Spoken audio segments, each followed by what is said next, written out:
ओम श्री परमात्मने नमः। श्री गीता जी की महिमा।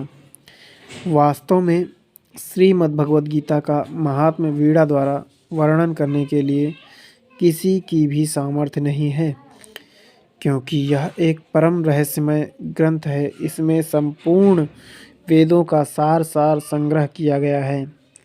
इसकी संस्कृत इतनी सुंदर और सरल है कि थोड़ा अभ्यास करने से मनुष्य उसको सहज ही समझ सकता है, परंतु इसका आशय इतना गंभीर है कि आजीवन निरंतर अभ्यास करते रहने पर भी उसका अंत नहीं आता। प्रतिदिन नए नए भाव उत्पन्न होते रहते हैं। इससे यह सदैव नवीन बना रहता है एवं एकाग्रचित होकर श्रद्धा भक्ति सहित विचार करने से इसके पद पद में परम रहस्य भरा हुआ प्रत्यक्ष प्रतीत होता है। भगवान के गुण, प्रभाव और मर्म का वर्णन जिस प्रकार इस गीता शास्त्र में किया गया है, वैसा अन्य ग्रंथों में मिलना कठिन है, क्योंकि प्रायः ग्रंथों में कुछ न कुछ सांसारिक विषय मिला रहता है। भगवान ने श्रीमद् भागवत गीता रूप एक ऐसा अनुपमेय शास्त्र कहा है कि जिसमें एक भी शब्द सदुपदेश से खाली नहीं है। श्री वेद व्यास जी ने महाभारत में गीता जी का वर्णन करने के उपरांत कहा है, गीता सुगीता कर्तव्या किमन्यः शास्त्र विस्तारः या स्वयं पद्मनाभस्य मुख पद्मादिनी श्रुता। गीता सुगीता करने योग्य है, अर्थात श्री गीता जी को भली प्रकार पढ़कर अर्थ और भाव सहित अंतःकरण में धारण कर लेना मुख्य कर्तव्य है, जो कि स्वयं पद्मनाभ भगवान श्री विष्णु के मुखारविंद से निकली हुई हैं। अन्य शास्त्रों के विस्तार से क्या प्रयोजन है? स्वयं श्री भगवान ने भी इसके महात्म्य का वर्णन किया है, और जिसका अंक है 18 श्लोक से लेकर 68 से 71 तक।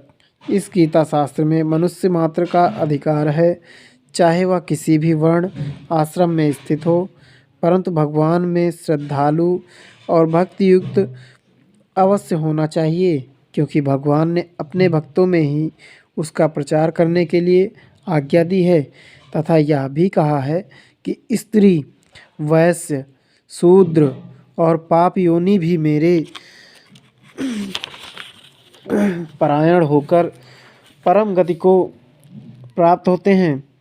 अंक 9 से श्लोक 32 अपने अपने स्वाभाविक कर्मों द्वारा मेरी पूजा करके मनुष्य परम सिद्धि को प्राप्त होते हैं। अंक 18 से श्लोक 46 इन सब पर विचार करने से यही ज्ञात होता है कि परमात्मा की प्राप्ति में सभी का अधिकार है, परंतु उक्त विषय के मर्म को न समझने के कारण बहुत से मनुष्य जिन्होंने गीता जी का केवल नाम मात्र ही सुना है, कह दिया करते हैं कि गीता तो केवल सन्यासियों के लिए ही है। वे अपने बालकों को भी इसी भय से श्री गीता जी का अभ्यास नहीं कराते कि गीता के ज्ञान से कदाचित लड़का घर छोड़कर सन्यासी न हो जाए, किंतु उनको विचार करना चाहिए कि मोह के कारण छात्र धर्म से विमुख होकर भिक्षा के अन्न से निर्वाह करने के लिए तैयार हुए अर्जुन ने जिस परम रहस्यमय गीता के उपदेश से आजीवन गृहस्थ में रहकर अपने कर्तव्य का पालन किया, उस गीता शास्त्र का यह उल्टा परिणाम किस प्रकार हो सकता है?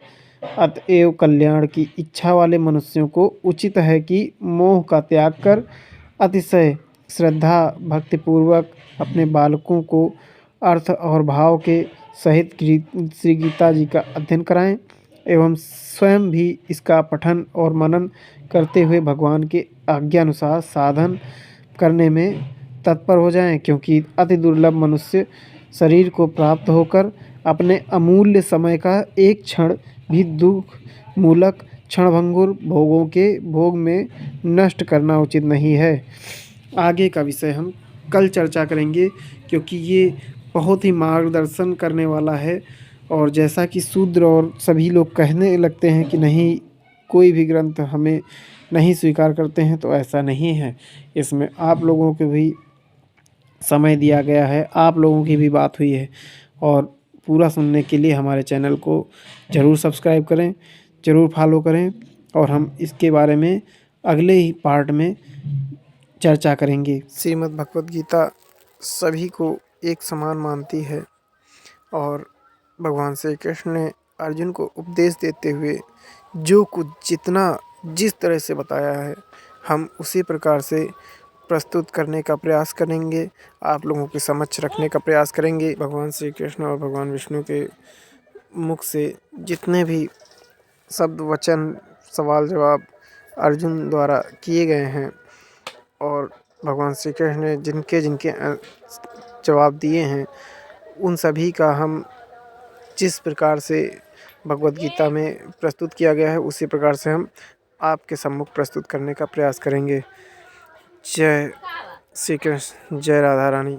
और यहीं से हम अपनी वाणी को विराम देना चाहेंगे, और अगले अध्याय में आपके सम्मुख प्रस्तुत करेंगे भगवत गीता का पार्ट 2।